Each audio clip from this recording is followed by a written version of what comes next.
Hello, welcome to Lil's Vintage World. In this video I'm going to chat all things classic crime of the 20th century. I have 4 books to share with you.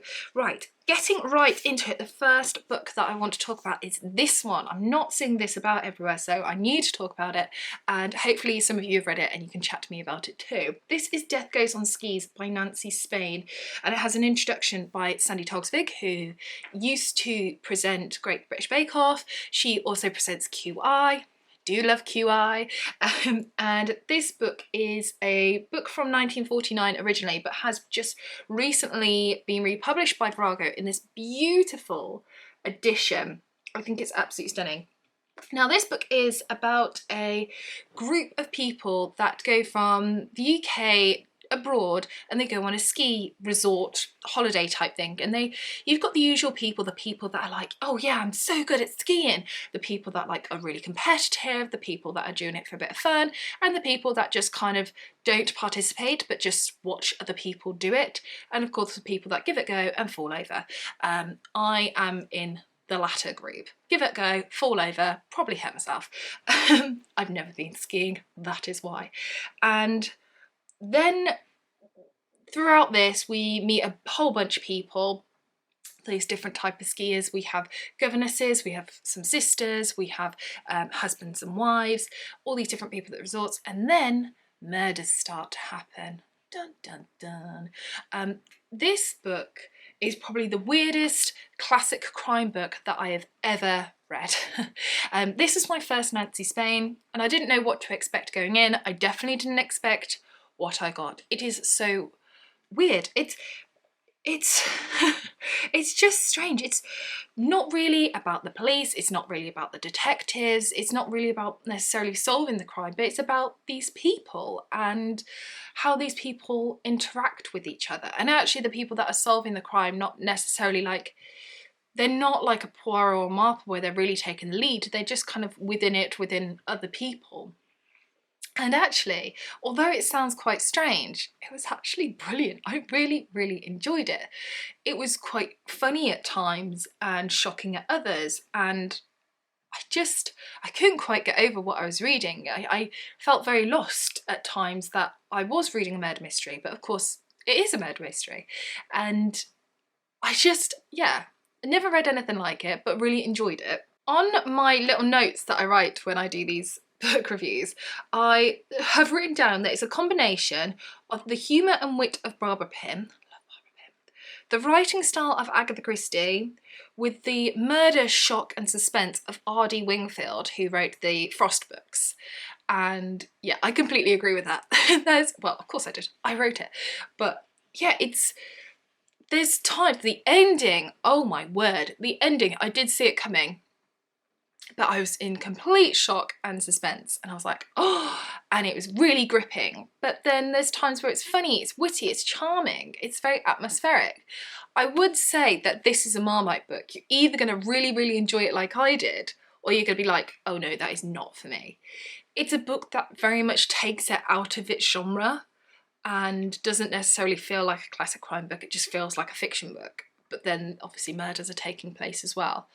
And I really, really enjoyed it. And if you have read it, let me know what you thought of it. As I said, I really liked it. I gave it 4 stars, so really liked it. And they are, Virago, they are republishing some of her other works as well later on this year, so I can't wait to get my hands on those. Then I read, this was my last full-length novel of Dorothy L. Sayers' Lord Peter Wimsey mystery. This is The Unpleasantness at the Bellona Club. From what year were you first published, please? 1928. I'm usually very organised for this. 1928. And this book is about a man called General Fentiman, who was found dead at said Bologna Club. And actually it's Lord Peter who finds him dead. He's sat in his chair and he's reading his newspaper, and Lord Peter Wimsey's like, hello, and he lifts the newspaper up, and he's sat there and he's been dead for hours. But someone like a solicitor type person comes to Lord Peter and says, I need you to work your magic. You know, Lord Peter's very good at solving things. And General Fentiman had a sister. His sister was ill and was dying, and they both ended up dying on the same day. 11th of November, a very important date. And for the will reason, it needs to be determined who died first, because it depends who gets what money. So did his sister die first, or did he die first? And Lord Peter is asked to work it out. And as he's doing that, we uncover something suspicious, shall we say. I loved the amount of Lord Peter that's in this book. I love Lord Peter.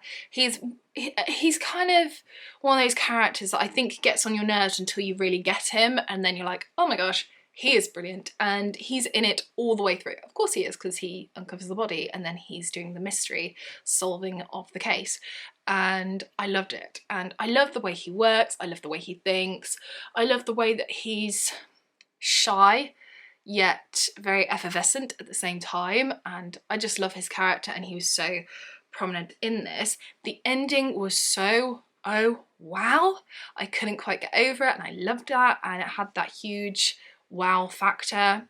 I think the writing style is funny and just wonderful, and I love Dorothy Alsays, I love Lord Peter Wimsey, and as I said, this was the last one that I had to read until I've completed all her novels, which I have now, which I'm a bit sad about, but of course means that I can start rereading them again and again and again and again, which I definitely plan on doing. So 5 stars to this brilliant, wonderful read. Love Lord Peter. Then I am cheating because I read this, which isn't necessarily a crime book, but about crime. I did this last time. This is Hercule Poirot, The Life and Times of Hercule Poirot by Anne Hart. So it's a biography of Agatha Christie's Hercule Poirot. Anne Hart did a Miss Marple version, which I spoke about on my last classic crime reviews, and I adored that one. I really liked this one. I didn't enjoy it as much, but I did still really enjoy it. I think the thing about Poirot is there's so many more novels. I mean, there's over 50 short stories, there's over 30 novels, there's a lot more evidence available, and so Anne Hart uses all this evidence available. But then it's not like a condensed version, it becomes a lot bigger, hence why it is bigger. And I kind of lost my way a little bit, but I still really enjoyed it and think it's very clever. And if you're a fan of Agatha Christie, Poirot or Miss Marple, you should definitely check out these books. They're well worth the read. And then last but also not least, can I do one of these without a Patricia Wentworth? I don't think so. This is Out of the Past. I love this cover. I think it's so cool. They are actually republishing some of these Patricia Wentworth Miss Silver books in beautiful editions, which I'm collecting slowly but surely, but I do think this is a really nice one. They're published by Hodder, by the way, I should say. So this is from 1955, and it's set by the seaside. Oh, the seaside. And Miss Silver is on holiday there, so very handy. She's on holiday with her niece, and near where they're staying is this big house, slightly run down, and Carmona, I think that's her name, how you pronounce it, Carmona, she's married to a man called James Hardwick. However, 3 years before, she was jilted at the altar by a man called Alan Field. And after 3 years of Alan being away, he comes back, and he's back, and at this house staying, they have a load of people, all of which know Carmona and James, and all of which know Alan Field as well. Alan Field is very handsome, very dashing, but he's not a gentleman at all, and he gets murdered. I was quite happy about that. And of course, Miss Silver solves the mystery. This book, as usual, being a Patricia Wentworth, is just wonderful. It's such a charming writing style. I've said so many times, if you like the coziness of Agatha Christie's Miss Marple, you will like Miss Silver because she has that same sort of vibe about her. I would say this is the perfect sort of summer read, and I know I read it in winter, but actually it took me back to sunnier times it took me back to.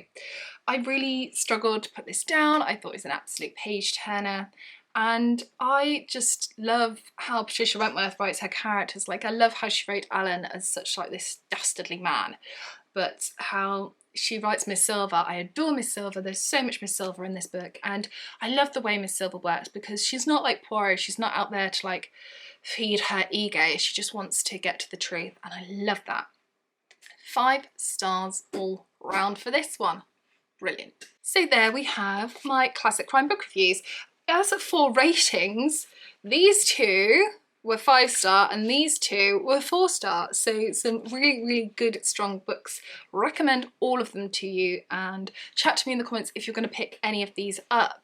And just chat to me all things classic crime generally. I just really enjoy talking to you. So thank you so much for watching. Take care, and I shall see you soon for the next video. Bye for now.